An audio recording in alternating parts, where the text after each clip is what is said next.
అరుణాం కరుణాతరంగితాక్షీం ధృతవాసాంకుశపుష్పబాణచాపాం అణిమాదిభిరావృతాం మయూఖైః గురురిత్యేవ విభావయే భవానీ. గ్రహముల యొక్క బలాలను తెలుసుకోవడం, దోషాలను గుర్తించటము, బలహీనతలను నివారణ చర్యల ద్వారా బలపరుచుకోవడము, తద్వారా జీవితాన్ని ఆనందమయం చేసుకోవడం. మనం రోడ్డు మీద వెడుతున్నప్పుడు చేతిలో దీపం ఉన్నట్లయితే ఆ దీపం అక్కడ ఉండే గోతులను పూడ్చదు, కానీ గోతులో పడకుండా కాపాడుతుంది. అలా మనని మనం సంరక్షించుకోవటానికి ఉపకరించే ఈ శాంతి ప్రక్రియలను మనం తెలుసుకోవడం ద్వారా పొందుతున్న సత్ఫలితాలు, ప్రయోజనాలు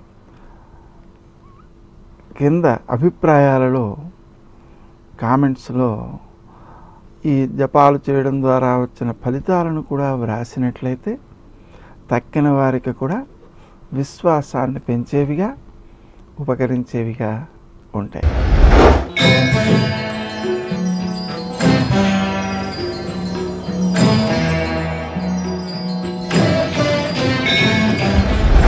మిథున రాశి. ఈ రాశి వారు తాము ఆచరించే కార్యక్రమాల్లో సక్రమమైనటువంటి విజయాలను సాధించగలుగుతారు. విశేషించి మీరు చేసే ప్రతి పని కూడా ఇతరులను ఆకట్టుకునేదిగా, సుందరంగా ఉంటుంది.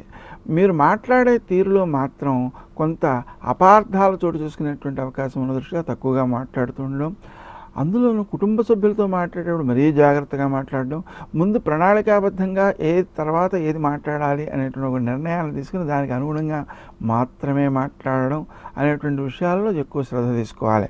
చేతిలో ఉన్న డబ్బు వాడేటప్పుడు చివరి పైస వరకు ఖర్చు పెట్టేసేటువంటి లక్షణాన్ని కొంతవరకు విడనాడి అనవసరమైనటువంటి విషయాల్లో ఖర్చు చేయకూడదు అనే విషయాన్ని గుర్తుపెట్టుకోవాలి.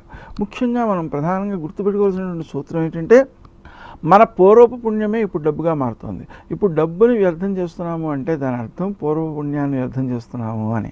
కాబట్టి ఆ విషయంలో ఎక్కువ జాగరూకతతో మెలగాల్సినటువంటి అవసరం ఉంది. ప్రభుత్వ అధికారులు కొంతవరకు మాట సహాయం చేస్తారు. అలాగే వ్యాపారస్తులైనటువంటి మిత్రులు మీకు సహకరిస్తుంటారు. చిన్న చిన్న ప్రయాణాలు కూడా మీరు చేస్తారు. ఆ ప్రయాణాలలో కొత్త పరిచయాలు ఏర్పడతాయి, అవి కూడా మీకు ఉపకరించేవిగా ఉంటాయి. విద్యార్థులు నూతన విషయాలను ఎన్నింటినో తెలుసుకోగలుగుతారు. ఆ తెలుసుకున్నటువంటి విషయాల్లో పట్టుదలతో వాటి యొక్క మూల స్వరూపం అవగాహన చేసుకోవడం కోసం మీరు ప్రయత్నం చేస్తుంటారు. ఆ ప్రయత్నాలు సత్ఫలితాలను ఇచ్చేవిగా ఉంటాయి. శత్రువులు మీకు అపకారం చేద్దామని భావించినా సమయానికి వాళ్ళు ఏమీ చేయలేరు. అందువలన మీరు ఆ విజయాన్ని ముందే పొందేస్తుంటారు. అది మీకు ఆనందాన్ని ఇచ్చినా ఈ శత్రువులకు మాత్రం పట్టుదలను, అసూయను పెంచేటువంటి అవకాశం ఉన్న దృష్ట్యా శత్రుత్వాన్ని తొలగించుకునేటువంటి మార్గం, అంటే శత్రువుల్ని తొలగించడం కాదు, శత్రుత్వాన్ని తొలగించుకోవాలి. అలాంటి మార్గాన్ని మీరు అన్వేషించాల్సినటువంటి అవసరం ఉంది.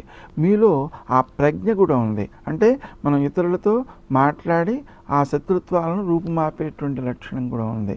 అందువలన ఇతరుల విషయంలో మీ మాట సహాయం కూడా ఈ విషయంలో బాగా ఉపకరిస్తుంది. మీ విషయంలో కూడా మీకు బాగా ఉపకరిస్తుంది. దాన్ని చేయడం మంచిది. అలాగే వారం యొక్క ప్రారంభంలో మాత్రం కొంతవరకు అనుకోని ఖర్చులు మిమ్మల్ని ఇబ్బంది పెట్టేటువంటి అవకాశం ఉంది. అందువలన వారం ద్వితీయార్థంలో ఆ దోషాలను మీరు అధిగమించగలుగుతారు. ఈ శ్రమ, కాలము, ధనం వ్యర్థం కాకుండా ఉండడం కోసం సుమంతో శ్రీ కార్తవీర్యార్జునాయ నమః అనే మంత్రాన్ని జపించడం తప్పనిసరి.